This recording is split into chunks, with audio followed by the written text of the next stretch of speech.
ಎಲ್ಲರಿಗೂ ನಮಸ್ಕಾರ. ನಮ್ಮ ಸ್ಟೋರಿ ಸಂಗಾತಿ ಚಾನೆಲ್ಗೆ ನಿಮಗೆಲ್ಲ ಸ್ವಾಗತ. ನಿಮಗೆ ಈ ಕತೆ ಇಷ್ಟ ಆಗ್ತಾ ಇದ್ದರೆ ಶೇರ್ ಮಾಡಿ, ಲೈಕ್ ಮಾಡಿ ಮತ್ತು ಸಬ್ಸ್ಕ್ರೈಬ್ ಮಾಡಿ.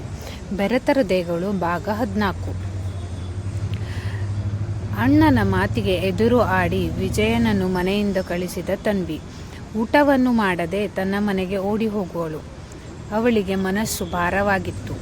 ಕಿಟಕಿಯತ್ತ ನೋಡುತ್ತಾ ಬೆಳದಿಂಗಳ ಬೆಳಕಲ್ಲಿ ಏನನ್ನೋ ಯೋಚಿಸುವ ಸಮಯಕ್ಕೆ ವೀಣಾ ಅವರು ಅಲ್ಲಿಗೆ ಬರುವರು. ತನ್ವಿ ಪುಟ್ಟ ಎಂದು ಕರೆದ ತಕ್ಷಣ ತನ್ವಿ ಒಂದು ರೀತಿಯ ಆಶ್ಚರ್ಯದ ಭಾವನೆಯಲ್ಲಿ ವೀಣಾ ಅವರನ್ನು ನೋಡುವಳು. ಯಾಕೆಂದರೆ ಅವಳ ತಂದೆ ಯಾವಾಗಲೂ ಅವಳನ್ನು ಪುಟ್ಟ ಎಂದು ಕರೆಯುತ್ತಿದ್ದರು. ಅದೆಲ್ಲವೂ ಅವಳಿಗೆ ನೆನಪಾಯಿತು. ನೀವು ಯಾಕೆ ಎಲ್ಲಿಗೆ ಬಂದ್ರಿ? ನಿಮಗೆ ರಾತ್ರಿ ಬೇಗನೆ ಮಲಗಬೇಕು ಅಲ್ವಾ?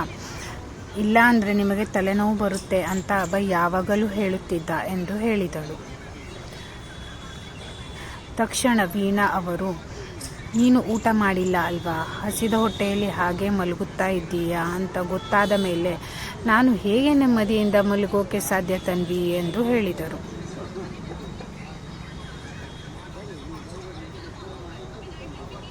ತಕ್ಷಣ ತನ್ವಿಗೆ ದುಃಖವು ಉಮ್ಮಲಿಸಿ ಬಂದಿತ್ತು. ವೀಣಾ ಅವರನ್ನು ಬಿಗಿಯಾಗಿ ತಬ್ಬಿಕೊಂಡು ಜೋರಾಗಿ ಅಳುವಳು. ಅವಳ ಅಳುವನ್ನು ವೀಣಾ ಅವರು ತಡೆಯುವುದಿಲ್ಲ. ಯಾಕೆಂದರೆ ಅವರಿಗೆ ತಿಳಿದಿತ್ತು ಅವಳ ಮನಸ್ಸಿನಲ್ಲಿರುವ ಭಾರವೆಲ್ಲ ಕಡಿಮೆಯಾಗಿ ಅವಳಿಗೆ ಸಮಾಧಾನವಾದರೆ ಮಾತ್ರ ಅವಳು ಮತ್ತೆ ಮೊದಲಿನಂತೆ ಆಗುತ್ತಾಳೆ ಎಂದು.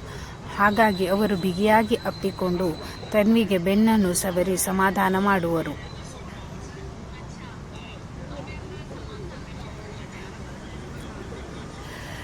ಸ್ವಲ್ಪ ಸಮಯದ ನಂತರ ಅತ್ತ ತನ್ವಿ ವೀಣಾ ಅವರ ಅಪ್ಪುಗೆಯಿಂದ ಹೊರಗೆ ಬಂದು, ಆಂಟಿ, ಎಲ್ಲ ತಂದೆ ತಾಯಿಗಳು ಹೀಗೇನಾ?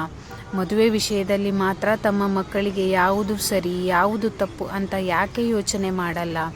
ಅದರಲ್ಲೂ ನನಗೆ ಆ ಅನಿಕೇತ್ ಜೊತೆ ಬಾಳೋದಕ್ಕೆ ಹಿಂಸೆಯಾಗುತ್ತಾ ಇದೆ ಎಂದು ಹೇಳಿದರೂ ಕೂಡ ಯಾಕೆ ಒತ್ತಾಯವಾಗಿ ಅವನ ಜೊತೆಯೇ ಬಾಳಬೇಕು ಅಂತ ಹಿಂಸೆ ಮಾಡುತ್ತಾ ಇದ್ದಾರೆ? ನಾನು ಅವರ ಮಗಳೇ ಅಲ್ವಾ? ಅವರಿಗೆ ನನ್ನ ಕಣ್ಣೀರು ನೋವು ಅರ್ಥವೇ ಆಗುತ್ತಾ ಇಲ್ವಾ ಎಂದು ಮತ್ತೆ ಬಿಕ್ಕಿ ಬಿಕ್ಕಿ ಅಳುವಳು.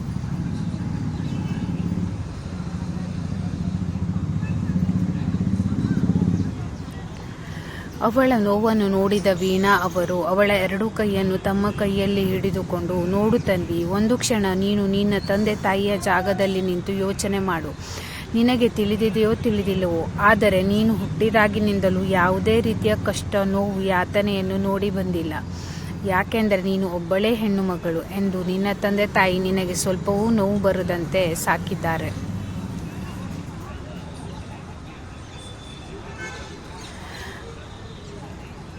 ಆದರೆ ನಿನ್ನ ತಂದೆ ತಾಯಿ ಚಿಕ್ಕ ವಯಸ್ಸಿನಿಂದಲೂ ಪಟ್ಟ ಕಷ್ಟ, ನೋವು ಹೇಗಿದೆ ಅಂತ ನಿನಗೆ ಗೊತ್ತಾ? ನನ್ನನ್ನೇ ಉದಾಹರಣೆಯಾಗಿ ನಿನಗೆ ಹೇಳುತ್ತೇನೆ ಕೇಳು.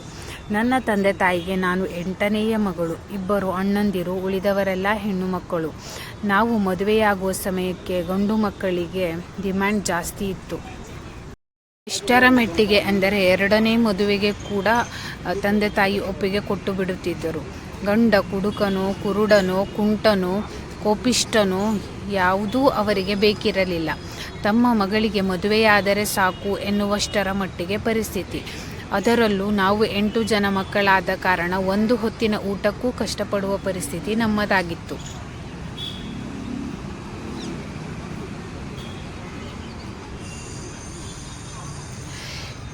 ಈ ಎಲ್ಲ ಪರಿಸ್ಥಿತಿಯ ನಡುವೆ ನನಗೆ ಮದುವೆ ಕೂಡ ಆಯಿತು.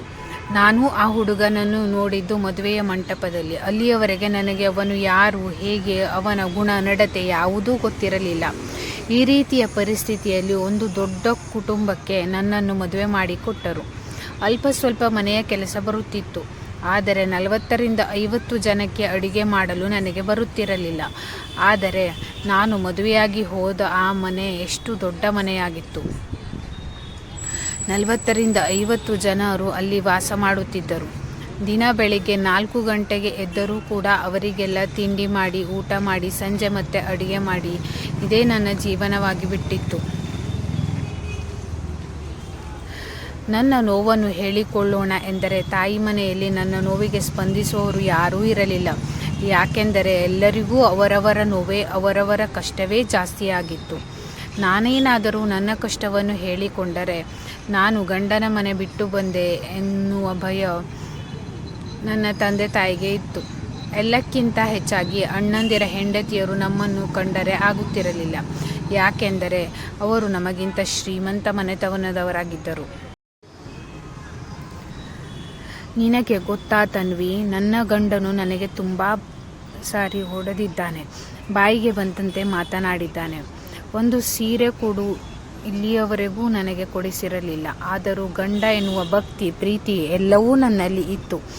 ನಾನು ಬೆಳೆದು ಬಂದ ವಾತಾವರಣವೇ ಹಾಗಿತ್ತು. ನನಗೆ ಇದೆಲ್ಲ ನೋವು ಅನಿಸಿತ್ತು ವಿನಃ ಇದರಿಂದ ಹೊರಗೆ ಬರಬೇಕು, ನಾನು ಒಂದು ಸ್ವತಂತ್ರ ಜೀವನವನ್ನು ಕಟ್ಟಿಕೊಳ್ಳಬೇಕು ಎನ್ನುವ ಯಾವುದೇ ಯೋಚನೆ ಇರಲಿಲ್ಲ.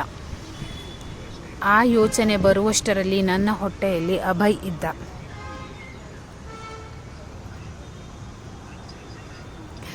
ನಿನಗೆ ನೆನಪಿದ್ಯಾ, ನನ್ನ ಗಂಡ ಕುಡಿದು ಬಂದು ಹೊಡೆದ ಎನ್ನುವ ಕಾರಣಕ್ಕೆ ನಾನು ಅವನನ್ನು ಬಿಟ್ಟು ಬಂದೆ ಎಂದು ನೀನು ಹೇಳಿದೆ.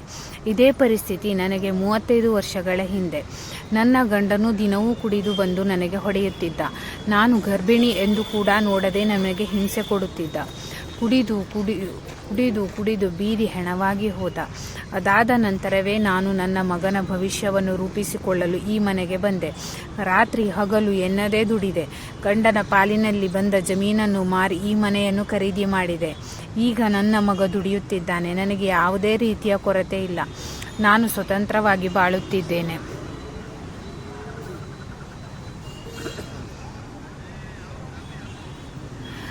ಆದರೆ ಆ ನನ್ನ 35 ವರ್ಷದ ನರಕ ನನಗೆ ಈಗಲೂ ಕಾಡುತ್ತದೆ. ಈಗ ನನಗೆ ವಯಸ್ಸಾಯಿತು. ಆಗಿನ ರೀತಿ ಬದುಕುವುದಕ್ಕೆ ಸಾಧ್ಯವಿಲ್ಲ. ನಾನು ಯಾವ ರೀತಿ ಬದುಕಬೇಕು ಎಂದೆಲ್ಲ ಆಸೆ ಕಂಡಿದ್ದೆ, ಅದೆಲ್ಲ ಈಗ ನನ್ನ ಮನಸ್ಸಿನಲ್ಲಿ ಕಮರಿ ಹೋಗಿದೆ.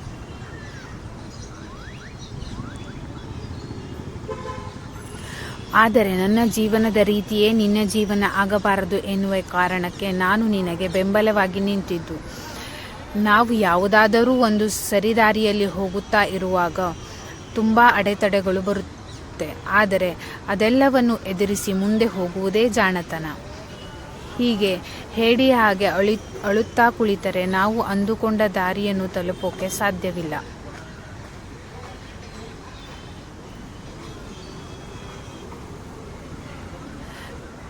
ನೋಡು ತನ್ವಿ, ನೀನು ಈಗ ನಿನ್ನ ಗಂಡನ ಮನೆ ಸಂಸಾರ ಬೇಡ ಎಂದು ನಿರ್ಧಾರ ಮಾಡಿದ ಮೇಲೆ ಮತ್ತೆ ಅದರ ಬಗ್ಗೆ ಯೋಚನೆ ಮಾಡುವುದರಲ್ಲಿ ಯಾವುದೇ ಪ್ರಯೋಜನವಿಲ್ಲ. ಈಗ ನಿನಗೆ ದೇವರು 2ನೇ ಅವಕಾಶ ಕೊಟ್ಟಿದ್ದಾನೆ. ನಿನ್ನ ಕಾಲ ಮೇಲೆ ನಿಲ್ಲಲು ನಿನಗೆ ಒಂದು ಉದ್ಯೋಗ ಕೊಟ್ಟಿದ್ದಾನೆ. ಇದು ಬಾಡಿಗೆ ಮನೆ ಆದರೂ ನೀನು ತಿಂಗಳು ಹಣ ಕಟ್ಟುವಷ್ಟು ದಿನ ಇದು ನಿನ್ನದೇ ಸ್ವಂತ ಮನೆಯ ಹಾಗೆ. ಈ ಮನೆಯಲ್ಲಿ ನಿನಗೆ ಬೇಕಾದ ರೀತಿ ಅಡಿಗೆ ಮಾಡಿಕೊಳ್ಳಬಹುದು, ನಿನಗೆ ಬೇಕಾದ ಬಟ್ಟೆಯನ್ನು ಹಾಕಬಹುದು, ನಿನಗೆ ಬೇಕಾದ ಸಮಯದಲ್ಲಿ ಮಲಗಬಹುದು. ಯಾರ ತೊಂದರೆಯೂ ಇಲ್ಲ, ಯಾರ ಆಜ್ಞೆಯೂ ಇಲ್ಲ. ಹೀಗಿರುವಾಗ, ಇಷ್ಟು ಸ್ವತಂತ್ರ ಜೀವನ ಸಿಕ್ಕಿರುವಾಗ ಅಳುವಂಥದ್ದು ಏನಿದೆ?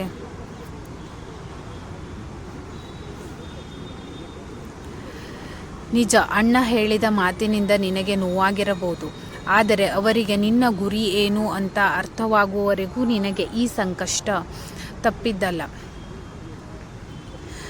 ನೋಡು, ಊಟ ತಿಂಡಿ ಬಿಟ್ಟು ಉಪವಾಸ ಮಾಡುವುದರಿಂದ ಯಾವುದೇ ರೀತಿಯ ಪ್ರಯೋಜನವಿಲ್ಲ.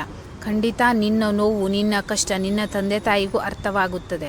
ಆದರೆ ಅವರು ಬೆಳೆದು ಬಂದ ವಾತಾವರಣ ಹಾಗಿರುವಾಗ ಅವರು ನೀನು ಎಷ್ಟೇ ಹೇಳಿದರೂ ನಿನ್ನ ಜಾಗದಲ್ಲಿ ನಿಂತು ಯೋಚನೆ ಮಾಡುವುದಿಲ್ಲ.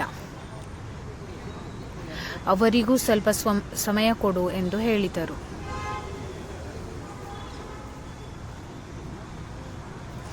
ತಕ್ಷಣ ತನ್ವಿಗೆ ಈಗ ಎಲ್ಲವೂ ಅರ್ಥವಾಗಿತ್ತು. ವೀಣಾ ಅವರು ಹೇಳಿದ್ದು ಸರಿ ಇದೆ. ನನ್ನ ತಂದೆ ತಾಯಿ ಮೊದಲಿನಿಂದಲೂ ಸಂಪ್ರದಾಯಸ್ಥ ಕುಟುಂಬದಲ್ಲಿ ಬೆಳೆದ ಕಾರಣ ನಾನು ಈಗ ತೆಗೆದುಕೊಂಡ ನಿರ್ಧಾರ ಅವರ ಆತಂಕಕ್ಕೆ ಗುರಿ ಮಾಡಿದೆ.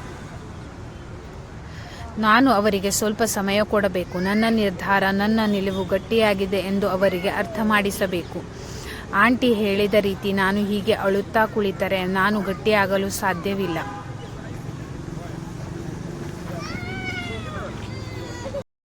ಈ ಎಲ್ಲ ತೊಂದರೆಯಿಂದ ಹೊರಬರಲು ಸಾಧ್ಯವಿಲ್ಲ. ಮೊದಲು ನಾನು ಗಟ್ಟಿಯಾಗಬೇಕು. ಆನಂತರ ನನ್ನ ಅಪ್ಪ ಅಮ್ಮನನ್ನು ನನ್ನ ದಾರಿಗೆ ಬರುವಂತೆ ಮಾಡಿಕೊಳ್ಳಬೇಕು ಎಂದು ನಿರ್ಧರಿಸಿ ವೀಣಾ ಅವರು ತಂದ ಊಟವನ್ನು ಮಾಡುವಳು.